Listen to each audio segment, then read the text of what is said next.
테슬라의 성공 공식이 통하지 않는 시장이 등장했습니다. 바로 인도인데요. 한국에서는 중국산 물량 FSD라는 가격, 기술 공식으로 5만 대 질주를 눈앞에 두고 있지만 인도에서는 1억 원대 가격표와 슈퍼차저 단 한 개라는 인프라 부족으로 인해 단 100대 판매라는 폐화부 실패를 경험했습니다. 이 부진을 타개하기 위해 테슬라는 옵티머스 로봇까지 전시한 초대형 서비스 허브를 열며 전략 재정비에 나섰는데요. 과연 테슬라가 가격과 기술을 넘어 서비스와 인프라라는 새로운 승부수로 이 거대한 시장을 돌파할 수 있을지 분석해보겠습니다. 영상 마지막에는 테슬라 생태계의 성장에 따른 국내 배터리, 전장 수혜주 동향 자료를 정리해두었습니다. 미래 산업에 확정된 미래의 돈을 넣는 기관들의 움직임을 확인할 수 있으니 꼭 끝까지 시청해주세요. 테슬라는 올해 1월부터 10월까지 누적 판매가 4만 8천 대에 육박하며 연간 5만 대 고지 돌파를 눈앞에 두고 있습니다. 이는 지난해보다 무려 60% 증가한 수치죠. 이 성공의 핵심은 명확합니다. 첫째, 가격 경쟁력입니다. 중국 상하이 기가팩토리에서 들여온 물량을 대량 공급하면서 가격 민감도가 높은 국내 시장에서 확실한 존재감을 보였어요. 둘째, 기술 매력입니다. 국내에 감독형 FSD 베타 서비스까지 도입하면서 기술 선호도층의 수요를 강하게 흡인했습니다. 덕분에 테슬라는 BMW, 벤츠에 이어 수입차 판매량 3위 자리를 굳히고 수입 전기차 시장에서는 압도적인 1위 자리를 지키고 있는데요. 다만 여전히 BMS 오류와 서비스 센터 부족 같은 사후 관리 문제가 걸림돌이죠. 업계에서는 이 문제만 해결한다면 테슬라가 독일 명차를 뛰어넘을 담재력이 있다고 평가하고 있습니다. 하지만 눈을 인도 시장으로 돌리면 상황은 180도 달라집니다. 테슬라가 7월 뭄바이에 첫 쇼룸을 열고 야심차게 진출했지만 4개월 동안 판매한 차량은 100대 미만에 그쳤죠. 인도는 전기차 시장이 57%나 성장하고 있지만 테슬라의 높은 가격이 발목을 잡았는데요.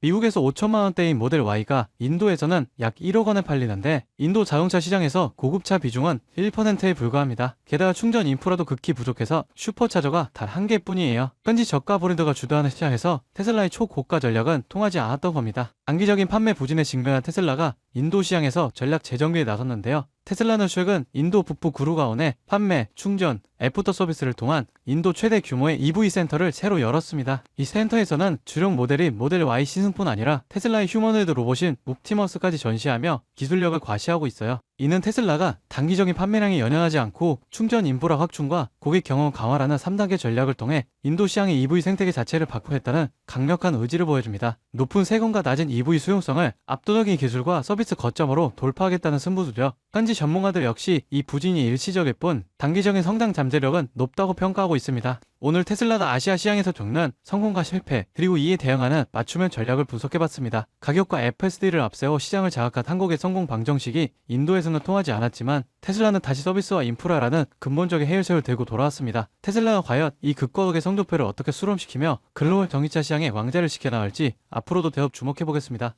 여러분, 지금 시장을 보면요, 이상한 장면 하나가 반복됩니다. 뉴스는 불안만 얘기하고 커뮤니티에 현금을 주고 버티라 말하는데 정작 돈을 버는 쪽은 조용히 움직이고 있습니다. 지금 시장 어려운 게 맞습니다. 하지만 어렵다는 이유로 멈춘 순간 그 자리를 기관과 상위 1%가 채워버려요. 시장에서는 이런 말을 합니다. 돈은 시끄러운 곳이 아니라 조용한 곳에서 벌린다. 사람들은 여전히 대장주만 보지만 실제로 크게 터지는 종목들은 항상 옆에서 기술을 공급하고 데이터를 만들고 전력을 흘리는 기업들입니다. 지금도 똑같아요. 테슬라가 로보틱스, 자율주행으로 새로운 방향을 여는 동안 그 생태계를 움직이는 2차, 3차 수혜주들은 이미 바닥을 찍고 고개를 들고 있습니다. 여러분, 지금 시장은 지켜보는 사람이 아니라 움직이는 사람이 위에 올라가는 구간이에요. 이번 사이클을 놓치지 않을 분들만 끝까지 보셨으면 합니다. 여러분, 진짜 중요한 건 테슬라를 움직이는 기업들이 어디로 움직이느냐입니다. 최근 시장에서 가장 조용히 그러나 가장 강하게 들리는 신호가 있어요. 국내 수혜주들이 슬슬 깨어나고 있다는 겁니다. 예를 들어 포스코 퓨처 M, 테슬라 응급제 공급 확대 이후 3개월 동안 기간 순매수가 1조 원 넘게 들어왔습니다.